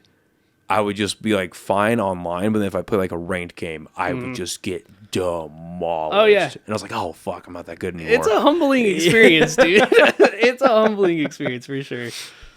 And I really wanted to get into Fallout because my buddies love it. It's sick, dude. I don't like. Do you have to like keep playing past the point and then it starts getting really good? Because it would be fun, but nothing like hooked me. Which was the last one you played? I put a few hours into Fallout 4, couldn't get into it, and then I played a bit of New Vegas. New Vegas is sick. Yeah, it's that, and that's why I kept, because my buddy of mine, we really think he fucked up his vision, because there was a time in high school where he stayed up from 8 o'clock at night to about 4 in the morning playing New Vegas. New Vegas, dude. And a couple days later, he's like, "Hey man, I think my eyes are kind of fucked up. I don't see as well anymore. No blue light glasses. Yeah, well then messed up. Yeah, and then he yeah, I changed my prescription. That's like, oh, that is wild, dude. But yeah, like I don't know. I played maybe 10 hours of New Vegas. Okay. I just couldn't like get into it. I don't know. I mean, I don't know.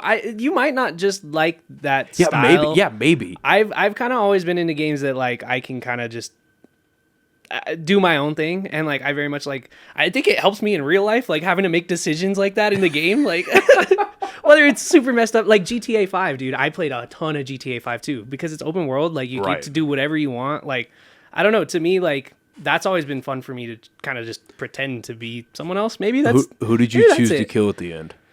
I've played it a few times, so I would kind of make all the decisions just to kind of like see what happens. I only ever played the campaign once, and then I would just like fuck around with it. But when like GTA Online started taking, I was like, all right, I'm done. Yeah, I think I'm done. I'll wait till GTA 6 comes out in a decade, whatever, we're fine. And but I remember when I first played one of the best campaigns I've ever played in a game. Rockstar is so fucking good at the storytelling. Dude. Incredible. Like that's Red Dead 2. See, that's a game I really enjoy. Yeah. But it's such a behemoth of a game that it's like I know how many hours are required just to beat the story. Yeah. Now with everything, I know people that have spent over 80 hours hunting. Yeah. And I'm just like, whoa, that's scary. Yeah. So now I kind of I'll play that every now and again, but I kind of stick to games that are within the 15 to 30 hour period. Yeah. Because even then that's like a huge commitment. It is. It is. But yeah, I remember I chose in high school, like, it'd be really fucked up to kill Michael because he wants to get out of the criminal life. He has it, and I killed him. Yeah. And when you kill Michael, I mean, obviously not spoilers, it's a fucking 11-year-old game. Yeah, dude, it's time for it. If you kill Michael, like even Trevor turns on you. Yeah. And then like his family, if you show up to the house, they start shooting at you. Yep. Like, oh, it's fucked up. Yep. It's good stuff. I recently played. You ever played Dead Rising? I feel like I have. So it was It was an Xbox game a long time. Okay. Not a long time ago, but maybe like 12 years ago, 13 years ago. Maybe I'm thinking of Left 4 Dead? Is that the one where you're like co-op and you're like trying to... Yeah. So Left 4 Dead is the first person shooter. Amazing game. Yeah. Crazy good game. Yeah. But they just did... Is I bought... I don't know if I know what Dead Rising is. So Dead Rising is where you play as a photographer, like a journalist. Okay. And you're stuck in the mall. Yes. Yeah, I did play that one. Yeah. I had that when it originally came out and I loved it. But they just put out the remaster. And like a little pay pig. I spent $50 and I bought it. I probably beat that in 2 days. Yeah. I was just stuck on it. I was like, dude. I feel like a fucking 8-year-old again. Oh my God. Well, it's so funny too, because like games back then, some of them were like, they were fun, but the hardest part about it, especially with like Capcom, the hardest part of the game where the controls sucked. Like the control scheme just was not as good as it should be. So like in the original Dead Rising, jumping around and moving around was a little bit challenging. It was like the old school Resident Evil where you had to stay in place to shoot, and then you moved around afterwards, and then you had to stay in place and shoot again. This one, it's like modern controls, but the same difficulty from back then. So I just flew through these boss fights like it was. I was like, oh, the controls just sucked. Yeah. In 2007, whatever the fuck it was, or 2006, like the controls just sucked. Okay, this game's really easy. This like 25-hour game turned into like 11.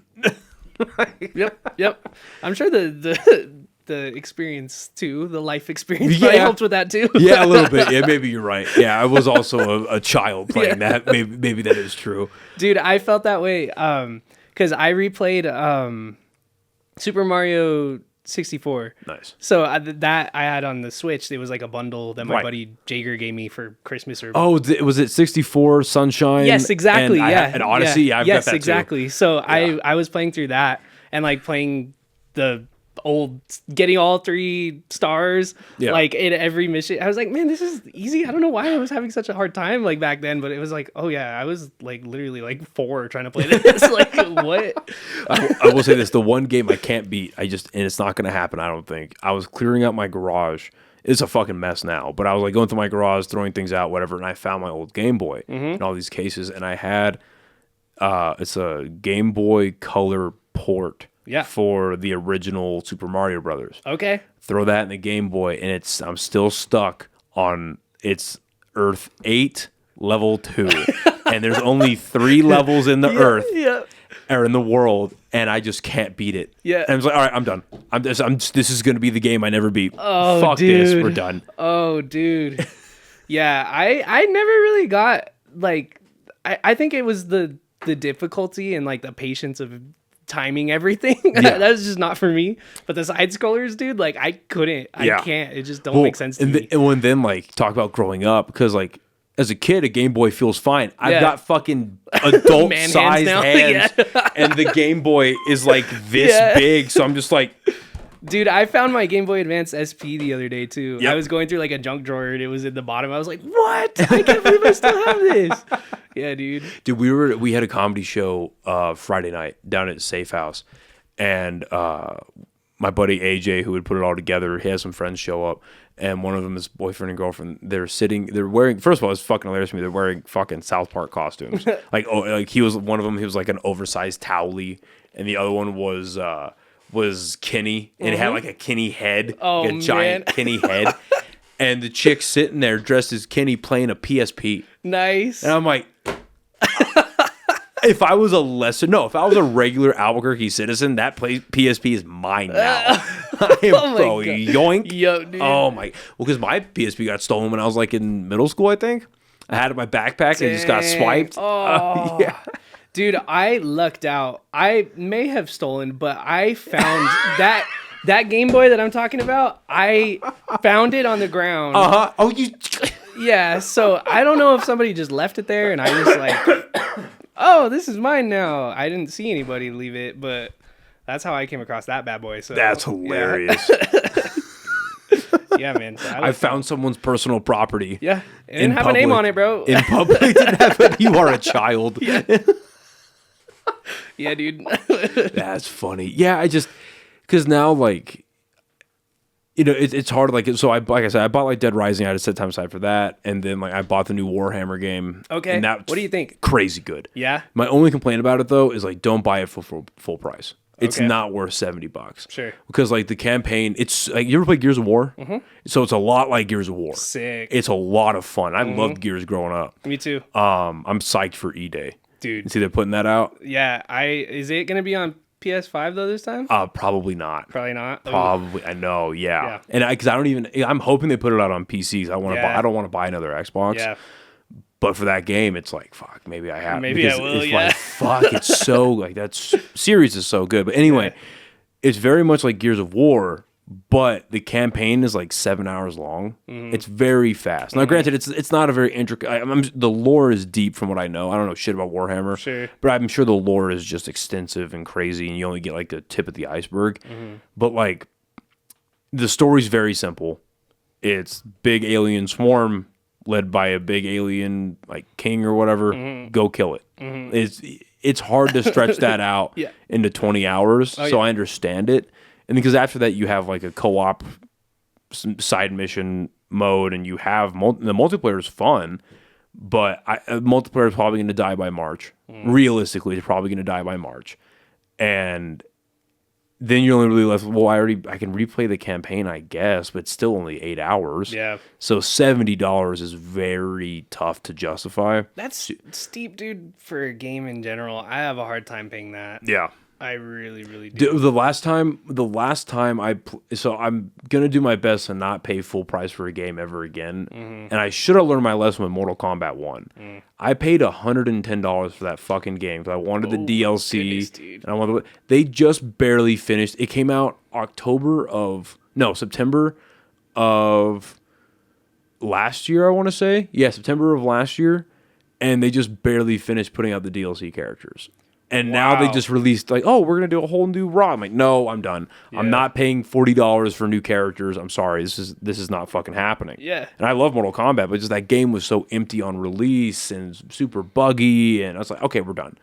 I'm going to wait for you guys to fix your own issues. And the only reason I'm playing the new Call of Duty is because I bought Game Pass. And for $10 a month, I can play Call of Duty. Yeah. And like, I'm not paying $70 for a reskinned game. Like, it's not. Right. It's not happening. That's that GTA 5 cash cow thing, dude. GTA, now granted, it's been out for like 10, 11 years. Yeah. But GTA Online has revenued I think it was like, as of a couple months ago, $6.2 billion. Oh my, over the past 10 years? That's crazy, dude. Because when you think about it, like the MCU movies, like Endgame and below, that was a 10-year journey.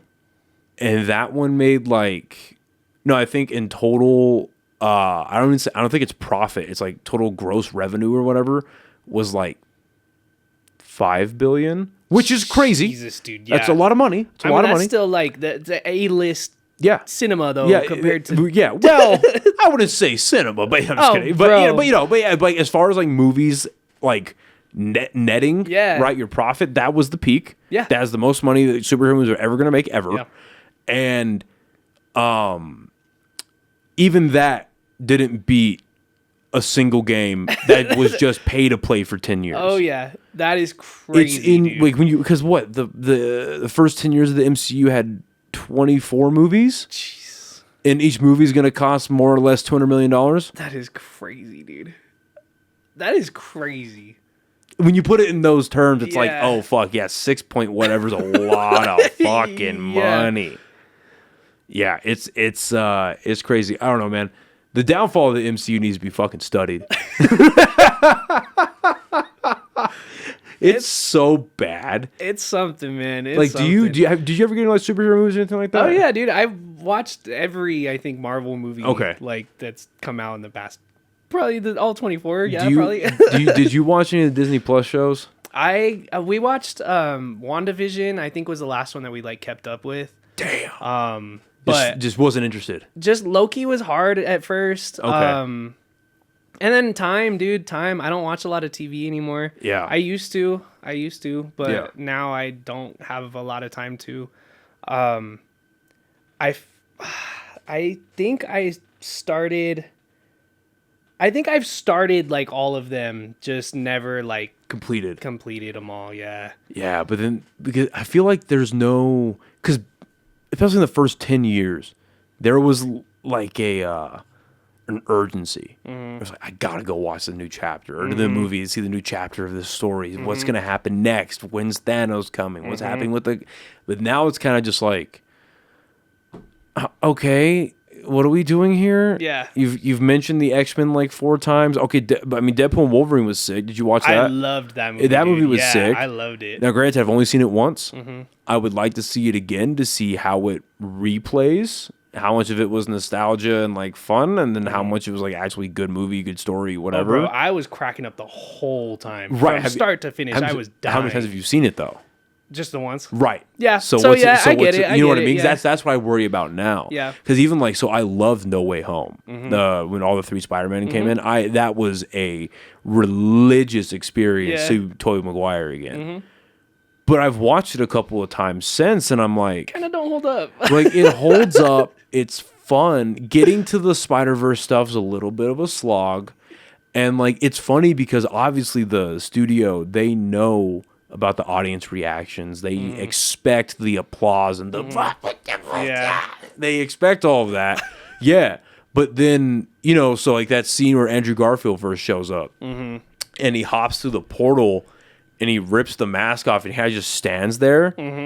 If you're watching that at home, it's just like, it's like, what are we doing here? Yeah. But in the theater, it's a different experience. Yeah. So it's weird because like back in the day when they were making those movies, the audience pop was organic.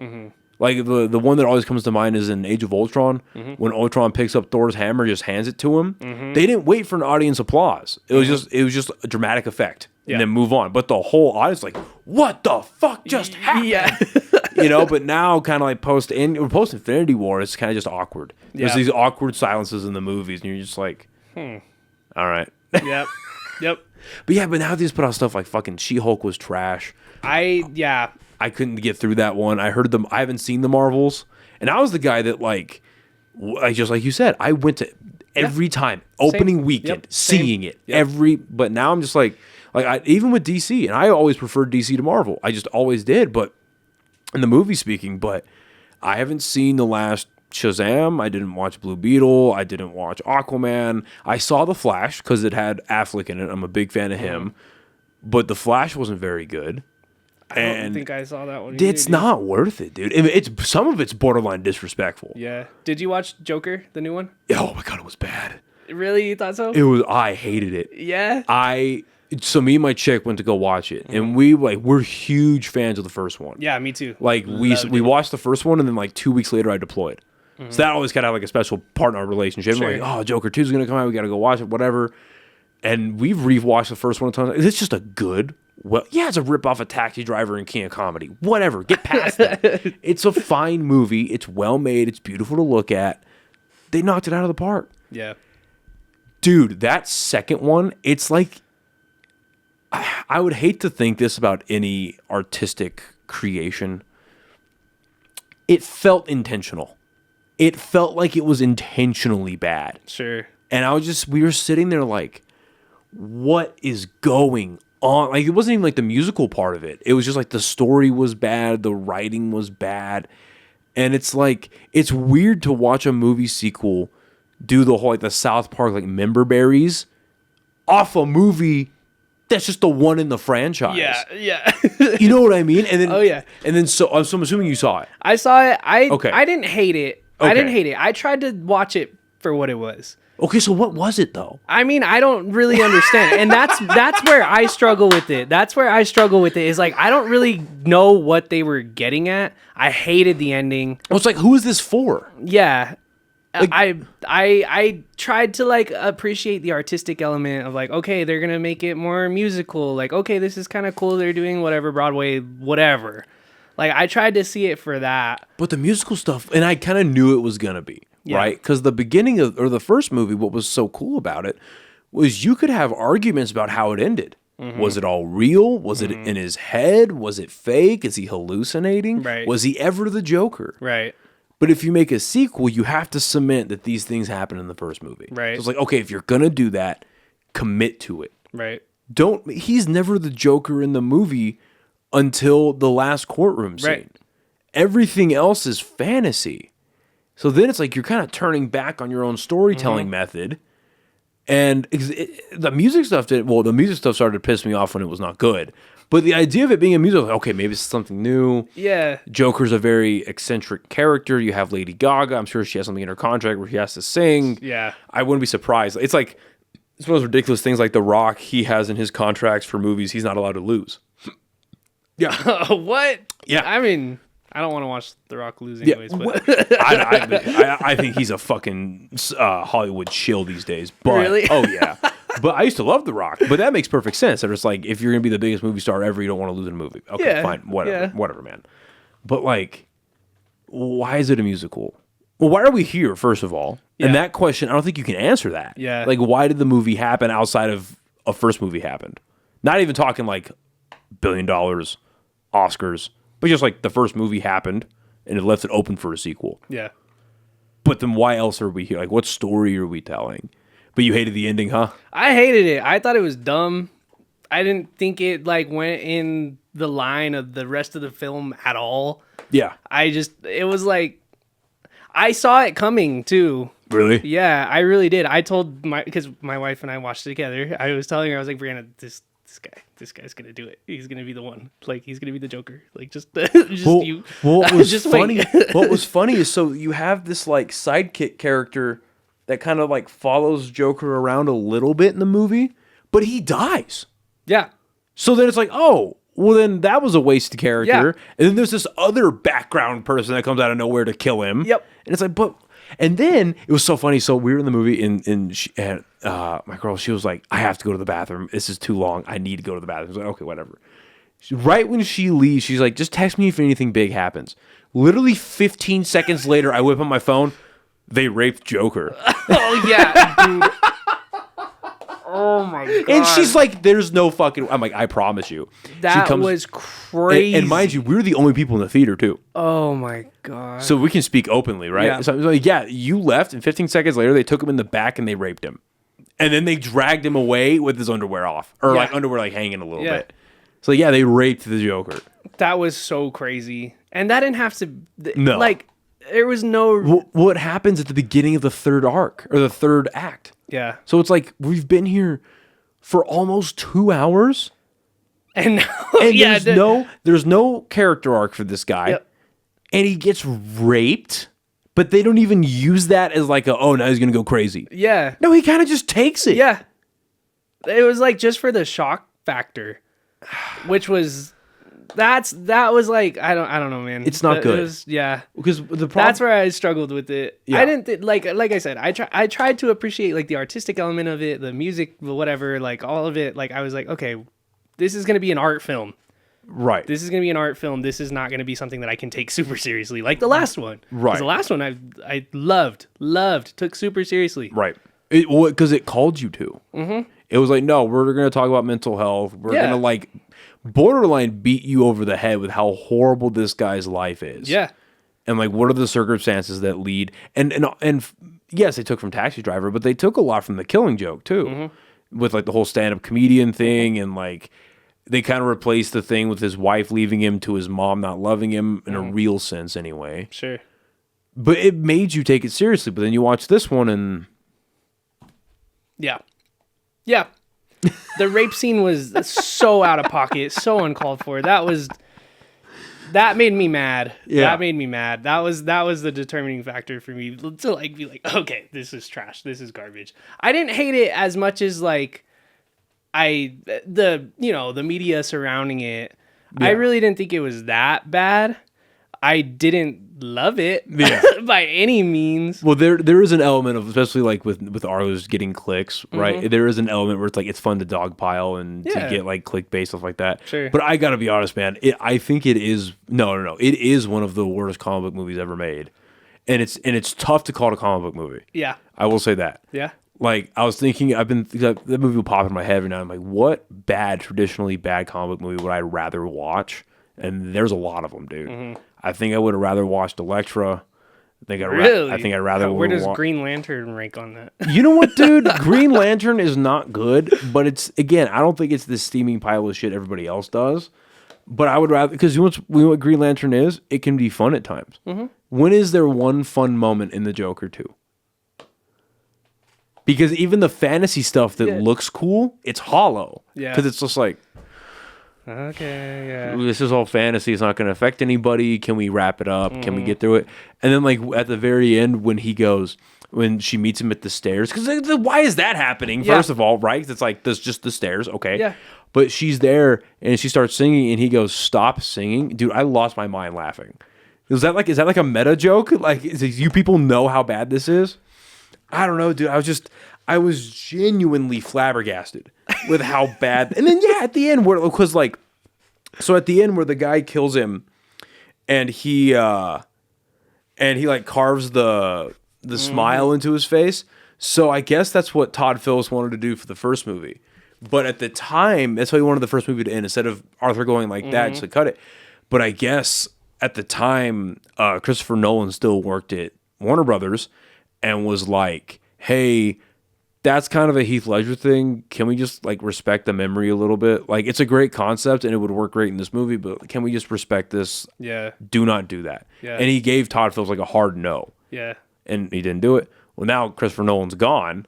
So what does he turn around and do? Like, see, it feels intentionally like a fuck you to anyone who liked the first movie. Sure. Yeah. And then, not for nothing, talking about indie stuff a little bit earlier, Terrifier then turns around and blows it out of the water. Yeah. Like, money-wise. Have you seen any of the Terrifier movies? Do you like horror? A little bit? I mean, I watch them. I don't love, like, super paranormal, supernatural. Yeah. I like thrillers and, you Okay. know, that sort of stuff. Well, if you're into, like the 80s, like, splatter gore, yeah. that's that to a Okay, T. cool, yeah. But, dude, they show you everything. Dude, it takes a lot for me to squirm in a movie. Oh. The third one, there's a scene where it's a naked dude in a bathroom and a chainsaw's involved. Wow. And dog. But granted, it gets to the point where it's like a cartoon. Yeah. You know, it's like it's so crazy and like whatever. Saw level. Yeah, well, I would say, it's way more bloody than Saw. Way more bloody than Saw, but like, at least Saw tried to be serious. Until like the seventh one where we had like a chick dangling over a saw or the whatever. But these are the first like 3 or 4 of them. They try to be a little dark, a little serious. Yeah. I still think that first Saw movie is one of the best horror movies ever made. I love the first. The first one, like that twist at the end where he's like alive and great movie. But you know, this is just like, what the fuck you doing with that chainsaw, dude? And then it's just like, yeah. All right, okay. Yeah. I'll watch it. Yeah, no, it's fun. I'll watch anything once, man. Like, yeah. Yeah, it's interesting what they did just with Joker too. It's just it's mind boggling. You know what I mean? It's genuinely like, what the fuck? That's one I don't think I'll watch again. I don't really care to have any more opinions on it. Honestly. Yeah. Well, and there's like, because there's movies that I've seen where I'm like, that movie was phenomenal. Never watching it again. Yeah. Because just how it made me feel afterwards. Sure. Like the easy one's Requiem for a Dream. Okay. Have you seen that movie? I don't think I have. I know what you're talking about. Yeah, very well made. Very interesting look into the world of just addicts in general, but like heroin addicts especially. I never want to see that again. Okay. It is just so depressing and it is just so downtrodden and just like, look at how bad life can be. I'm just like, nah. Very well made. Darren Aronofsky's crazy. Like, I saw this other movie recently. It's called Crash, and it's who the fuck made it? I don't think it was Darren Aronofsky. It was somebody else. But anyway, it was a Cronenberg movie. So like very body horror, very whatever. So it's about these people who get sexually aroused from car crashes. Dude, what the fuck? Like, that sounds crazy. Yeah, wild movie, very well made. Yeah. James Spader's in it. The dude, that is right. He's in it. Never want to watch it again. That's crazy, dude. It's insane. What a concept. Yeah. Well, I guess it's a real thing. Oh man. Where people get sexually aroused by accidents and like crashes and like mishaps. I don't want to make it sound like a Looney Tunes cartoon, but like, you know what I mean? Yeah. But it's it's crazy shit. That's wild. Yeah, it's a really good Cronenberg movie. Okay. This somebody like made like The Fly and all that. Yeah. Wild fucking shit. Here's an interesting question that's totally off topic. I know we got a little bit of like it's all good. Just a couple minutes left. As you're entering your late 20s, like, do you like Halloween? If you're just being like, do you like dressing up? Do you like doing all that? You know, honestly, I don't mind dressing up. Really? Yeah. In fact, funny, I recently dressed up. Well, it's kind of been a while now, but I was the Joker like recently, and I did my own makeup and everything. Like, that was fun for me. What version? It was kind of my own. Okay, cool. Yeah. Yeah. It was for something that Willow was doing. I don't remember if it was like a music video or maybe just a party or something that she was doing, but yeah, I dressed up for that. Like, I like dressing up. Yeah. I like to go out like that. Like, I don't really care. It's fun for me. I think I'm the weird guy then. I don't like dressing up. Really? I never have. I don't think that's a pretty popular opinion. Is it? I think so. Well, because like everyone that I encounter loves dressing up. Yeah. And I don't get it. It's kind of fun. I kind of just like staying at home and watching horror movies. Yeah. Yeah. I don't know. I get it. I totally get it. Is there like a go-to horror movie that you have? Not even just during like Halloween, but just like in general. In general, let's see. I don't know. I've like Silence of the Lambs. That's Great like movie. all of those are like some of my favorite films in general. Oh, so you like Red Dragon and all that too? Yeah, Nice. great, Very dude. underrated. Yeah. Very Great movies. underrated. I really got Brianna into those, so she loves those. I don't know. I just like movies in general, dude. Like I don't really care what it is, horror or anything. I don't watch a lot of horror because that's just not my like go-to genre. Okay. But I like it all. I really do. I'll watch whatever. Yeah, no, that's fair. Because like mine, Silence of the Lambs is fucking great. Hannibal was a great show. Hannibal's great. Yeah, Hannibal was a great show. It was cool. But I love rewatching the first Halloween. Yeah. I think the best horror movie ever, maybe not the best ever made, but I think it's in the conversation for one or two, is Texas Chainsaw, the very first one. Yep. Because that movie, like, very few other movies, because it's not like, it's bloody, but not really, but it's just dirty. You're talking about like the OG one. Yeah, the original one. Mm-hmm. It's just dirty. You know what I mean? Yeah. It's like you feel grimy after you watch it. You're like, ugh. Yeah. I don't know if I should be watching this movie. Ugh. You feel kind of nasty. I can't imagine watching it like when it was coming out, dude. Like, I'm sure it freaked people the fuck out. Crazy. Especially if you're living in a part of the country where it's kind of rural and it's very, you know, which is how I grew up. So yeah. I remember my grandpa used to come out and he would take the chain off his chainsaw and he would chase us around like that. Yeah, and just scare us like that, dude. Yeah, and that was like after, like, it would be around this time of the year and it would be like just me and my cousins like watching those movies on like the TV at my grandparents' house, and he'd be out there. He used to have like this wolf mask that he would wear and he'd rev the chainsaw outside the window just to scare the crap out of us. So yeah, I have those are good memories. Those are good memories. It's horrifying and traumatizing. That's hilarious. Great memories. Well, listen, man, this has been a lot of fun. Yeah, man. Yeah, but I've went to this for a long time. Sorry, my scheduling kind of sucked. Dude, it was both ends, so no worries. Like I said, this will probably come out middle-ish of November. So, do you have any gigs coming up back in November or December? So let's see. I'm playing November 14th, Blvd, my like funk fusion, jazz fusion. I don't know what it is. That band we're releasing an album. It's going to be sick. Sweet. We just got our masters in. It's dope. It's super, super dope. I'm very proud of everything that I've contributed to that. Casey is a mastermind behind all of it. Everybody playing on that is stupid good. Like, it is going to be sick. Nice. So we're having an album show on the 14th. That's going to be at Launchpad. I'm pretty sure... I'd have to check the lineup for sure, but I know Kevin Herrig is playing with us. I think Just Velvet is on that one too. They're good. Yeah, I like them a lot. It's it's a solid lineup from top to bottom. Yeah, that one's gonna be sick. I think I'm missing somebody, but I'm running on 2 hours of sleep right now, so I can't remember right now. Sorry if you watch this and you're mad at me, but yeah, that is happening on the 14th. On this, it probably won't be. This will probably come out after. But I'm playing 2 Willa shows next weekend. Cool. One is at Sister. One is at Launchpad. And they both went really well. As they always do. Surprise. Yeah. Yeah. Yeah, it's going to be dope. And then I'm with Rvshvd in Miami in 2 weeks. Nice. So those won't be local, but they're happening. And then at the end of the month, I'm playing at Dirty Bourbon, I think, with Randall Perez. He plays in, I think he has a few bands now, but that's who's hiring me for that. So nice. that's going to be a sick one. Yeah, I love playing the classic country covers. Like, DB is a fun place to play, dude.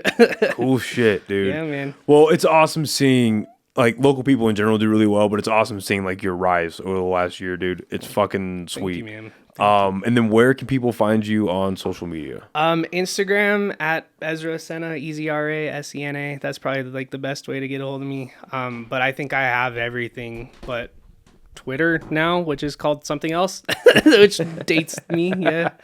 But yeah.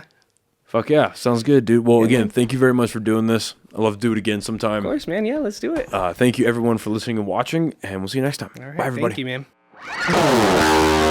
man.